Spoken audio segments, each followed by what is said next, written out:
ओम श्री परमात्मने नमः। अथ सप्तमोऽध्यायः ज्ञान विज्ञान योगः। श्री भगवानुवाच मय्यासक्तमनः पार्थ योगं युञ्जन्मदाश्रयः असंशयं समग्रं माम् यथा न्यास्यसि तच्छृणु। ज्ञानं तेऽहं सविज्ञानम् इदं वक्ष्याम्यशेषतः यज्ञात्वा नेह भूयोऽन्यत् ज्ञातव्यम् अवशिष्यते। मनुष्याणां सहस्रेषु कश्चिद् यतति सिद्धये यततामपि सिद्धानां कश्चिन्मां वेत्ति तत्त्वतः। भूमिरापो नलो वायुः कं मनो बुद्धिरेव च अहङ्कार इति यं मे भिन्ना प्रकृतिरष्टधा अपरेयम् इतस्त्वन्याम् प्रकृतिं विद्धि मे पराम्। जीवभूतां महाबाहो ययेदं धार्यते जगत् एतद्योनीनि भूतानि सर्वाणीत्युपधारय अहं कृत्स्नस्य जगतः प्रभवः प्रलयस्तदा मत्तः परतरं नान्यत् किञ्चिदस्ति धनञ्जय।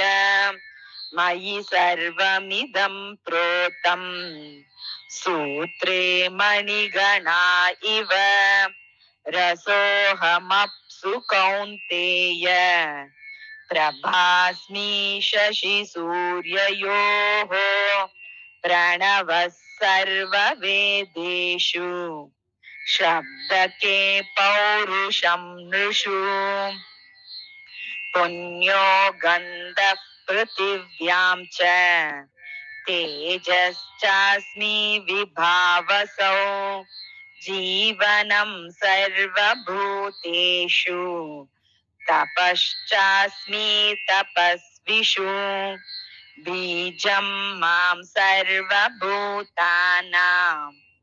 विद्धि पार्थ सनातनम् बुद्धिर्बुद्धिमतामस्मि तेजस्तेजस्विनामहम् बलं बलवतां चाहम् कामरागविवर्जितं धर्माविरुद्धो भूतेषु कामोऽस्मि भरतर्षभ।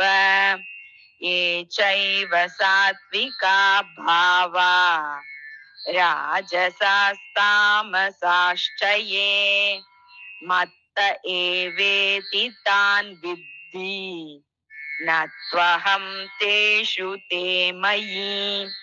त्रिभिर्गुणमयैर्भावैर् येभिः सर्वमिदं जगत् मोहितं नाभिजानाति मामेभ्यः परमव्ययम्।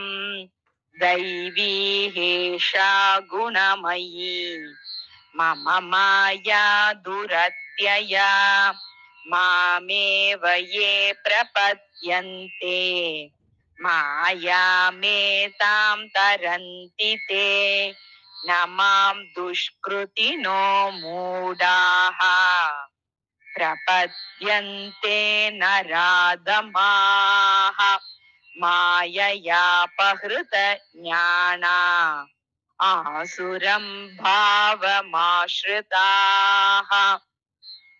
चतुर्विधा भजन्ते मां जना सुकृतिनोऽर्जुन आर्तो जिज्ञासुरर्तार्थी ज्ञानी च भरतर्षभ तेषां ज्ञानी नित्ययुक्त एकभक्तिर्विशिष्यते प्रियो हि ज्ञानिनोत्यर्थम् अहं स च मम प्रियः उदारा सर्व एवैते ज्ञानी त्वात्मैव मे मतम् आस्थितः स हि युक्तात्मा मामेवानुत्तमां गतिम् बहूनां जन्मनामन्ते ज्ञानवान् मां प्रपद्यते वासुदेवः सर्वमिति स महात्मा सुदुर्लभः कामैस्तैस्तैर्हृदज्ञानाः प्रपद्यन्तेऽन्यदेवताः तं तं नियममास्ताय प्रकृत्या नियता स्वया यो यो यां यां तनुं भक्तः श्रद्धयार्चितुम् इच्छति तस्य तस्याचलां श्रद्धां तामेव विदधाम्यहम् सतया श्रद्धया युक्तः तस्याराधनमीहते लभते च ततः कामान् मयैव विहितान् हितान् अन्तवत्तु फलं तेषां तद्भवत्यल्पमेधसाम् देवान् देवयजो यान्ति मद्भक्ता यान्ति मामपि अव्यक्तं व्यक्तिमापन्नं मन्यन्ते माम बुद्धयः परं भावमजानन्तो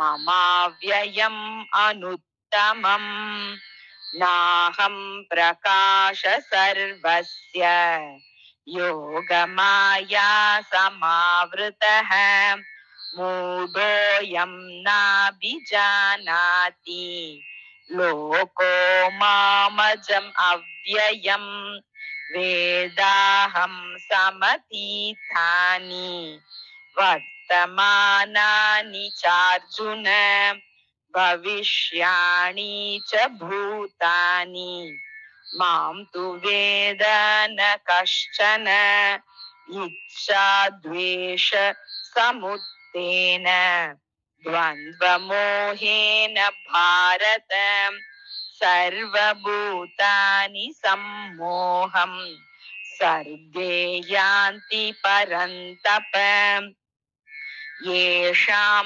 त्वन्तगतं पापं जनानां पुण्यकर्मणां ते द्वन्द्वमोहनिर्मुक्ता भजन्ते मां दृढव्रताः जरामरणमोक्षाय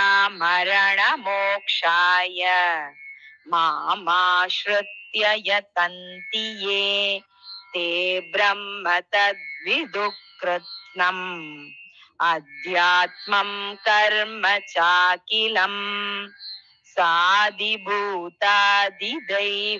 मां साधियज्ञं च ये विदुः प्रयाणकालेऽपि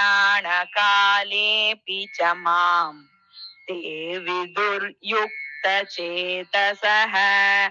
साधिभूतादिदैवं मां साधियज्ञं च ये विदुः प्रयाणकालेऽपि च मां ते विदुर्युक्तचेतसः ॐ तत्सत् इति श्रीमद्भगवद्गीतासु उपनिषत्सु ब्रह्मविद्यायां